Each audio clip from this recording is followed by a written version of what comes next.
Vadodara 24 hours news હવે જોઈએ અગત્યના સમાચાર। જર્મનીથી ઓપરેટ થતી ફોજી ગેંગના ભાગેડુ આરોપીને ઇનઓર્બિટ મોલમાંથી દબોચી લેવામાં આવ્યો। વડોદરા એલસીબી એબ્સ્કોન્ડર ઝોન 2 ને મોટી સફળતા મળી છે। જર્મનીથી ઓપરેટ થતી ફોજી ગેંગના ભાગેડુ આરોપીને ઇનઓર્બિટ મોલમાંથી દબોચી લેવામાં આવ્યો છે। આરોપી સામે ડેરા બાબા નાનક પોલીસ મથકમાં આર્મ્સ એક્ટ તથા અન્ય કલમો હેઠળ ગુનો નોંધવામાં આવ્યો છે। તે પોતાની ધરપકડ ટાળવા માટે નાસ્તો ફરતો હતો। વડોદરામાં નાસ્તા ભાગતા આરોપીઓને દબોચવા માટે એલસીબીના એબ્સ્કોન્ડર સ્કોડના માણસો પેટ્રોલિંગમાં હતા। તે દરમિયાન બાતમીની રાહે બાતમી મળી હતી કે ડેરા બાબા નાનક પોલીસ સ્ટેશન બાટલા પંજાબમાં આર્મ્સ એક્ટ તથા અન્ય કલમો હેઠળ સુનિલ ઉર્ફે લબ્બા બાજ મસી રહે શાહપુર જહાજન ડેરા બાબા ગુરદાસપુર સામે ગુનો નોંધાયો હતો।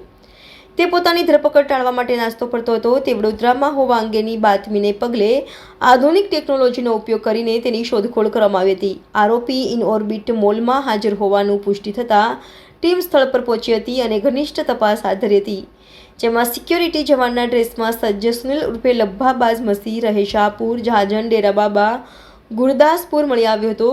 તે શોપર સ્ટોપ નામની દુકાન આગળ ઊભો હતો। તેને કોર્ડન કરીને તેને દબોચી લેવામાં આવ્યો હતો।